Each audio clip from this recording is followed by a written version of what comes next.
What unrealistic things in movies annoy the hell out of you? It's slightly less relevant, but I've always appreciated how the UK series of Scan Season 2 took this seriously, albeit it being a bus instead of a weapon. A major character was catapulted full Hollywood style by a bus at the end of Season 1. Because he was an admittedly bad guy. Cue traditional "is he going to survive" montage. Does he make a big typical comeback with total recovery? No, not in the slightest. The entire season is spent with said character going through physical and mental therapy, and deals with the consequences that arise from it. It feels grounded, realistic, and doesn't resort to the bad guy turns good cliché. This guy had everything on a plate for him. Was a charismatic asshole who had women clamoring for him, but he wasn't given a cent of that benefit in Season 2. It was a major achievement just to write his own name again. It was literally moving when he realized he'd learned how to have a hard-on again. It was actually sensitive to the fact that injured people could have impaired sexual function and opened 16-year-old me to that reality and how young people learned to deal with it. I was not only pleased to see how well his character was written, I was moved. I didn't expect the show to turn him into such a sympathetic character so well after what he'd done in Season 1. Dude got pulverized by a bus and actually changed himself into a better person for it. Or the fact that the physicians are always doing the nurse's job, and if there's a nurse at all, they're limited to mostly ICNA duties, and I have never seen ICNA in a medical show despite the fact that they spend the most time on the floor with the patients. Physicians spend like 5-10 minutes with each patient a day. How are they finding so much time to have heart-to-heart conversations with their patients? So damn annoying. And a lot of times it's not even the proper CPR. Proper CPR can break the ribs. Those feeble pushes won't save him. And one better count. It's important to keep the rhythm. Songs such as Stayin' Alive, Dancing Queen help keep you in pace. Edit, one have ever corrected this by saying Stayin' Alive is too slow, 103 BPM, and songs of 120 BPM are better, such as How to Save a Life, Poker Face, Don't Stop Believing, Call Me Maybe. It's been ages since I've seen it, but I'm pretty certain Mission Impossible 3 had this scenario, where Tom Cruise's character needs to be shocked back to being conscious again, and almost immediately starts running. I think anyone who has used a defibrillator has zero stories of patients immediately getting up and running around.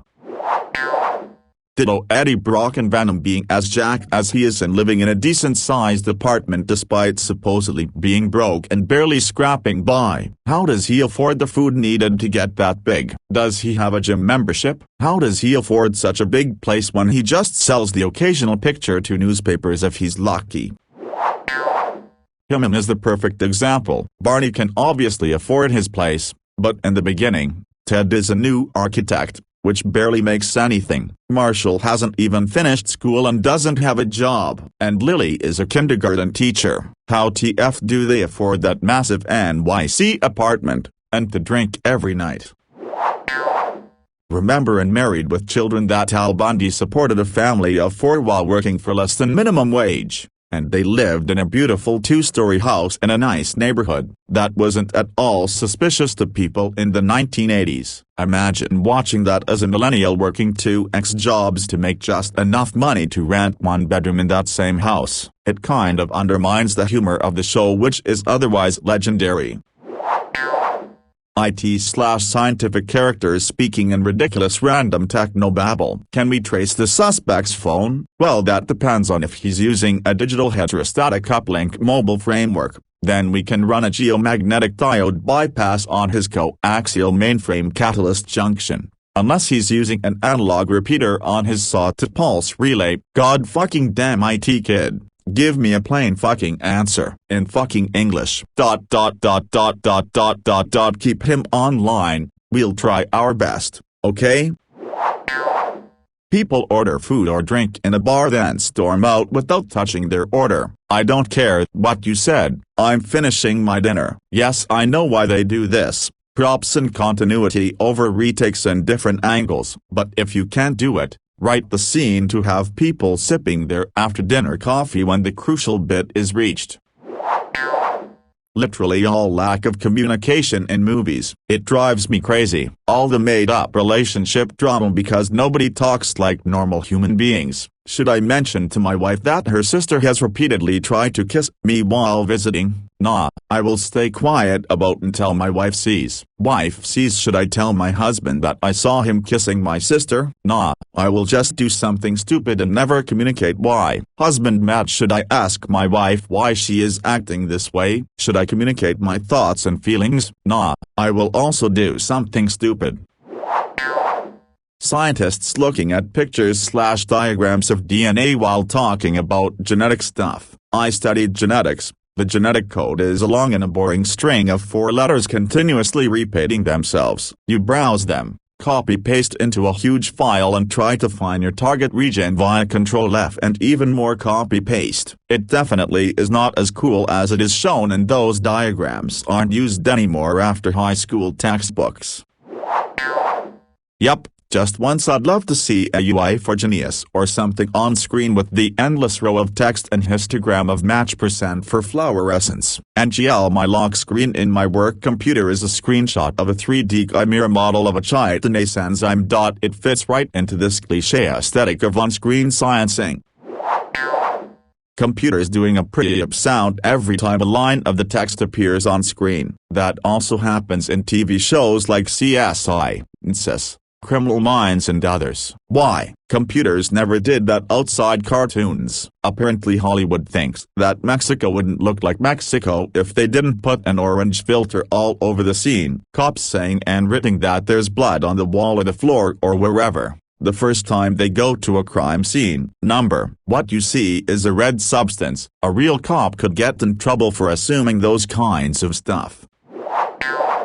Everyone waking up and talking to each other real close in bed before brushing their teeth. Edit to add. Okay, some of you are getting real nitpicky on this. In movies people will wake up and talk to each other for several minutes with their faces an inch apart and then make out and go about their day without brushing their teeth first.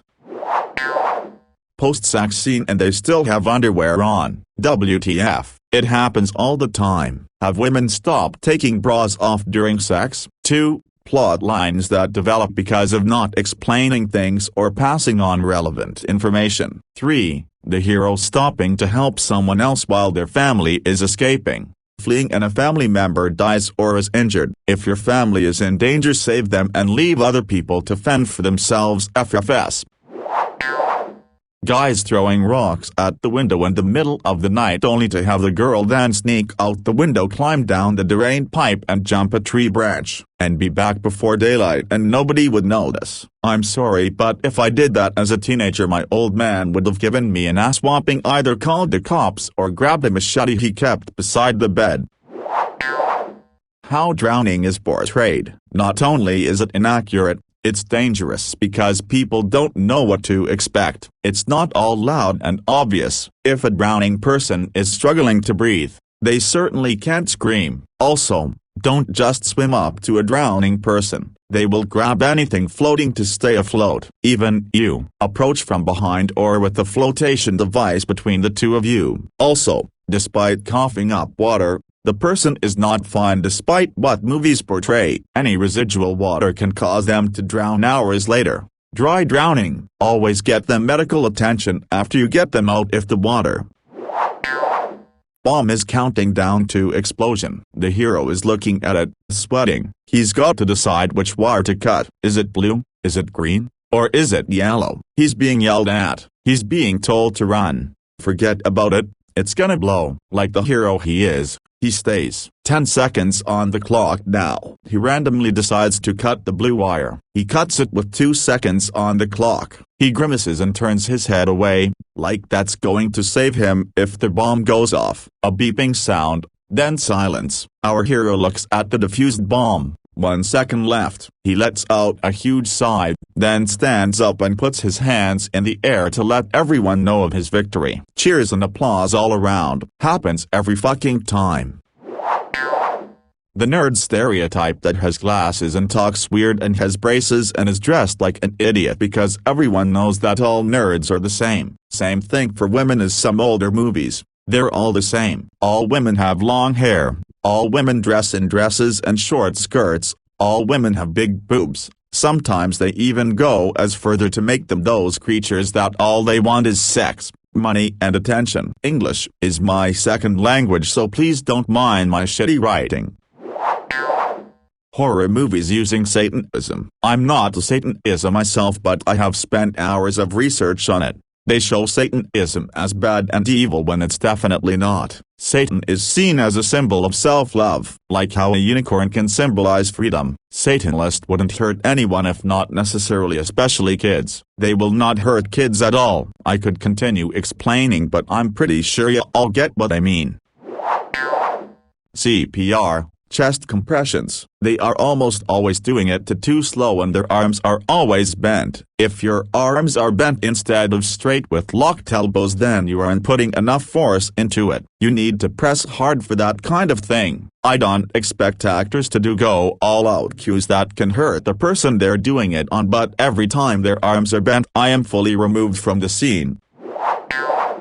He's going through too many hops. It will take forever to track him on this convenient map of the country on a giant screen in front of us. I've got to burn the semaphore ray on each individual server before I can hack into the matrix processor and short out the firewall. Oh no, he has caught me. Now we have to furiously write software at each other, firing off advanced aggressive custom-coded stealth viruses at each other's network pathways every few seconds. This is tedious, but he doesn't know who he's messing with. When people forget how physics and anything works. Do fanfics count? I was reading a fanfic. A dude just broke this guy's arm. The guy apologizes. The guy who broke his arm and cracks it back and says they're all fixed. And the dude whose arm was broke goes, "Oh, it doesn't even hurt. Thanks." People having really fast sex. Men going at it 3 or 4 times in an hour. Women going from Sahara to Splash Mountain in 2.3 seconds. No clean up of themselves or their environment. I'm looking at you, Bull Durham. Those two destroy her kitchen and nobody mentions how it's gonna take hours to clean all that up. And that's not even to mention how women's sexuality is almost exclusively designed around male wish fulfillment. Everybody comes at the same time and always through penetration. Honestly, it probably has led to more women and girls misunderstanding their own bodies than even I would be comfortable discussing. And that's not to mention how it misinforms men and boys. The thing that irritates me most is when in post-apocalyptic movies where they are growing food for a group, but they don't have enough land under cultivation to feed the number of people in the group. Another thing is the clothing they are wearing. A lot of it has spandex in it. Spandex will deteriorate over time and there's no way that they will have decent-looking active wear after 10 years. The romanticized view of parenthood. Mothers who look perfect after giving birth. Dad who works an office job and comes home and automatically has the energy to care for his 10+ kids. Children who have perfect manners and speak like mini adults. For example, "Can you tidy up the dinner table, sweetie?" Child, "Yes, mother," clears the entire table in 5 seconds. Just the typical happily ever after scenario at the end or during Hollywood movies. It's like every movie is just, let's all live behind the white picket fence, as a perfect married straight couple with perfect children. It's just overused and completely fake. Physics. If it's not a sci-fi movie that can bend, break physics, I get extremely annoyed when they are abused for shock value. I get off by movie very quickly when I see these situations. Dragging a monster safe with ease on public roads with modified cars. 2012. The entire movie is a massacre on physics. I could go on, but I don't want to get repetitive. No one in Hollywood seems to understand type 1 diabetes. People getting shakes from a lack of insulin is not how it works. So when they rush around trying to give someone who is having a shaky hypoglycemic reaction insulin, they are actually likely going to kill them. People get shaky when blood sugar is too low, and insulin helps lower blood sugar. I'm concerned audiences take this on board and accidentally give someone whose blood sugar is going low some insulin instead of a glucose. glucagon shot and potentially putting them into a coma or killing them. Also, when a diabetic is having a reaction and they have to find a needle to inject them instead of just doing the common sense thing of giving them something sugary. Con Air famously overdramatized one of the convicts on a plane being diabetic and needing a needle because it would have seemed underwhelming if he resolved this issue by just being given a carton of orange juice. 2 things. People permanently living in foreign countries with no explanation given of their visa status, like the Hulk with Norton guy, he just works in a factory in Mexico, or white guy in Tokyo Drift, and American actors speaking with the thickest accent pretending to be Russian, looking at you black window. In the Stranger Things the guy pretended to be a Russian soldier. Yeah, that Russian isn't fooling anyone lols.